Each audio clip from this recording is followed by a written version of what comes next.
It's another Saturday, the day to present another coffee break discussion. Time flies, doesn't it? It sure does. And it's time to have fun with English.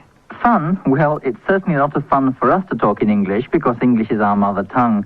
But I sometimes wonder if our listeners are also having fun trying really hard to understand us. My sympathy lies with those beginners particularly who occasionally write in saying that they're having a hard time following us.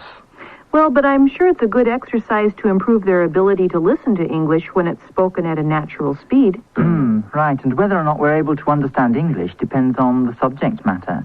If we're interested in, say, music, we find it much easier to understand what's being said on anything about that subject.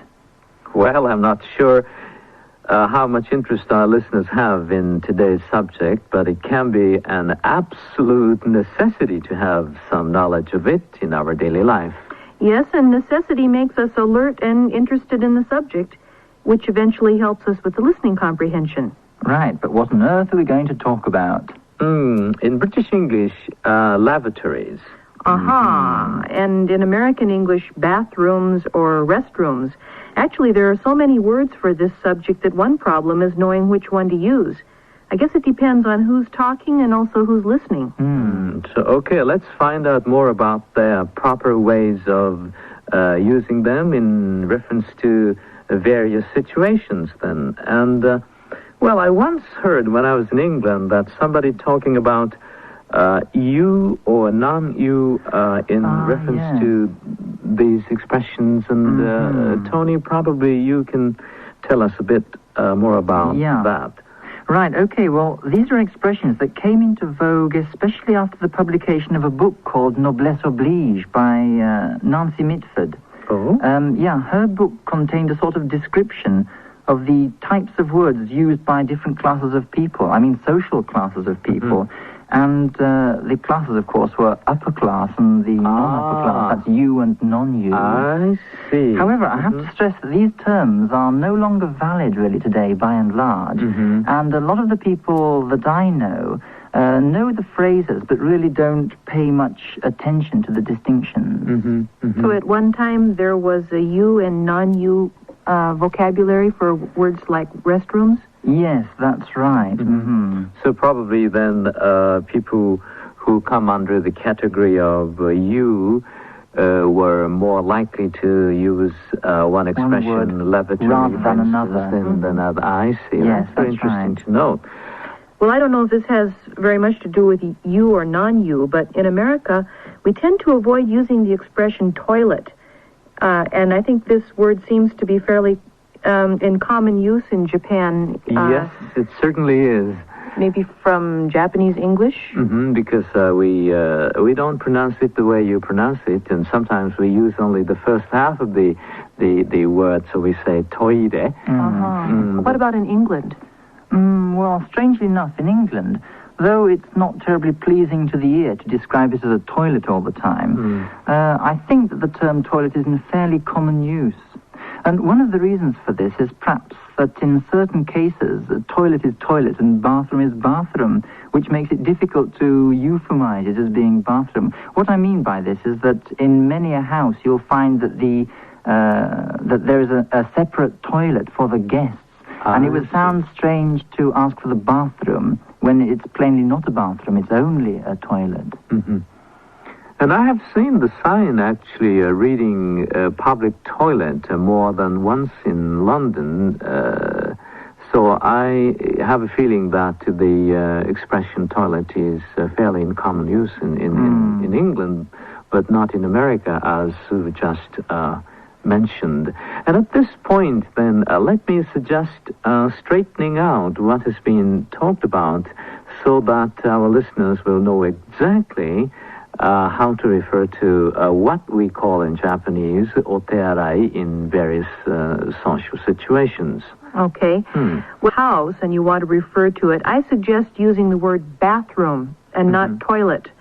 This may be because in American English, toilet refers only to the appliance itself. Right. It's rather explicit rather than the room. I think in Japan or England, it would be the room and everything in it. Is that right? Yes, that's right. Yeah, the sink or anything. So So if you want to ask for permission, I'd recommend you say something like, "Excuse me, may I use the bathroom?" Mm-hmm. But then if you find yourself in public places like airports, theaters, schools, maybe department stores, Mm-hmm. I suggest something like, "Excuse me, could you direct me to the restroom, please?" Mm-hmm. So in this case, not toilet and not bathroom, but restroom, maybe because there's obviously no bathtub there. Mm-hmm. Restroom, yes, isn't it a bit puzzling to you, Tony? Yes, it is. I should think that most English people find that a little bit strange, unless they've heard it before.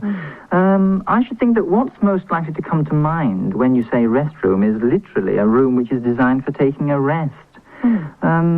In England, at a private home, you could safely say either, "Excuse me, can I use the toilet?" or "Excuse me, may I use the lavatory, please?" Mm-hmm. However, nowadays, colloquially, I think the word loo is becoming more common. May I use the loo, Oh, please? yes. I've heard people often saying that. Loo, yes. Do you happen to know where it came from? No, I'm not really sure. I'm afraid not. 今日は Restrooms というタイトルでお話をしておりますが、これはアメリカの英語で、そしてアメリカでは普通public places ですね、公共の建物であるとか、公共の場所、公園であるとか、駅であるとか、そういうところのお手洗いのことを Restrooms というふうに言いますね。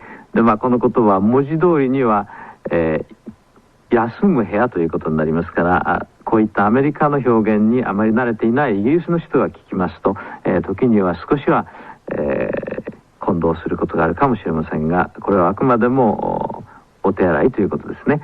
それから普通一般の家庭ではアメリカでは一番いいのは May I use the bathroom というふうに言うのがいいわけです。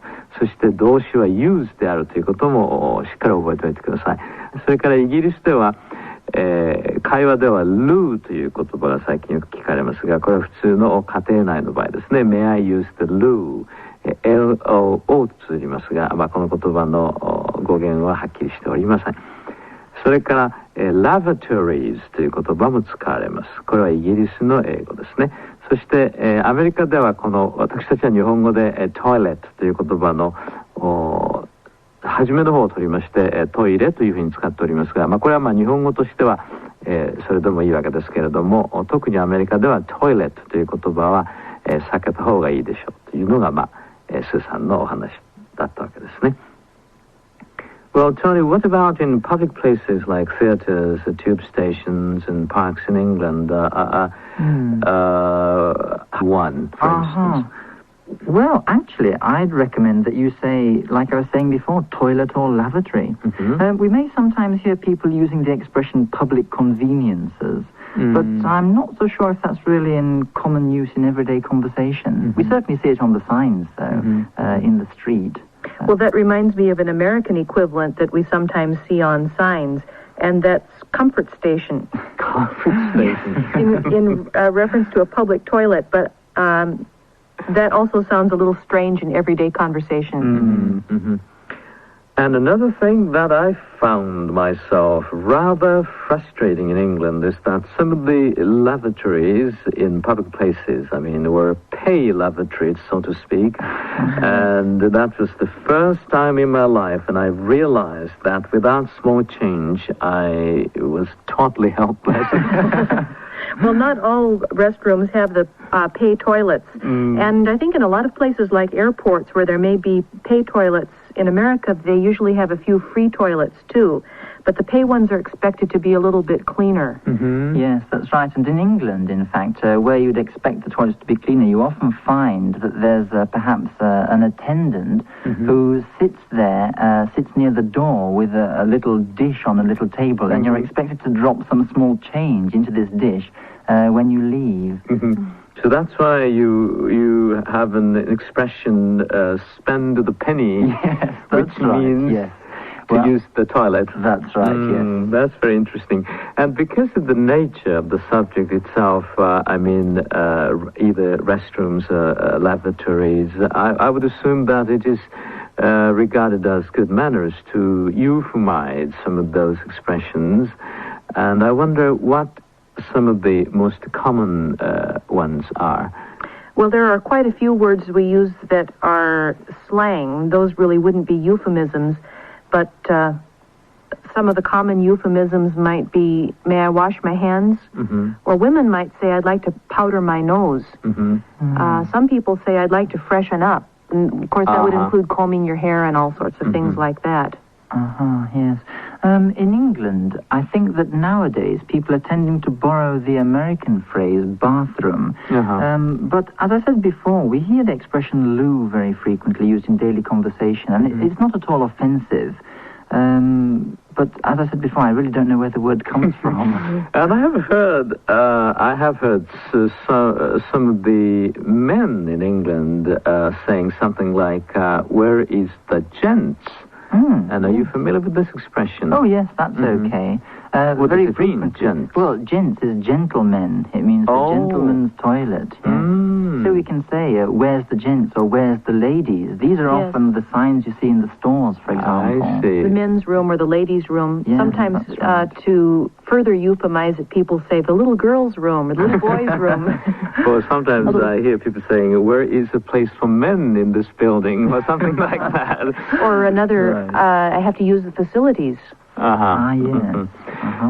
それからこういう話題ですから日本語でもそうですけれどもあまり直接的には言わないで婉曲的に表現をすることが多いわけですね。それでその言い方としました May I wash my hands これはよく使われております。それから女性の場合には I'd like to powder my nose というふうにも言うことができます。それから先ほどの bathroom という言い方もこれも婉曲表現ですね。つまりbathroom の中には普通トイレットがあるわけですから May I use the bathroom ということになります。それからイギリスではgents あるいは ladies これはいずれもお手洗いのドアのところにそういうふうに書いてありますからこれは gentlemen ladies それを短くしてwhere is the gents とかwhere is the ladies というふうな表現も聞かれるわけですね。Well, I wonder if there are any other interesting expressions in reference to today's topic. Sue? Well, I'd like to say one thing about when you shouldn't use any expression at all. And that's perhaps if you're at a party or have had dinner or something and you decide you want to use the bathroom. So often I've heard Japanese people say, in Japanese, of course, chotto toire or something like that. Well, we wouldn't say anything. You get up and maybe say, excuse me, or say nothing at all. Slip out. Yes. And I have come across another expression, toilet trained. And what does it mean, I wonder? That's in reference to very, very small children when they're just learning to get along without diapers. I see. And I think there is another expression in reference to animals, pets. Yes. Then we'd say housebroken. Yes. We use housebroken for pets. We'd never say that of children, of course. それからトイレットトレインドという言葉が出てきましたがこれは、子供がおむつが外せるようになるというふうな意味ですね。それから、犬猫そういういわゆるペットの場合には例えば Our dog is not yet housebroken といえば、まだ便とかそういうものをきちっとさせるようにしつけができていないというふうな意味になりますね。できている場合には housebroken というふうに言います。Okay, I'm afraid that's all the time we have today, and we hope you will find our conversation helpful in the future when you need to excuse yourself to go to one. And thank you very much indeed for joining us. So long. Bye, everybody. Cheerio. 担当は東後勝明先生。お相手はスー・ワンウィグさんとアントニー・ニューエルさんでした。英語会話を終わります。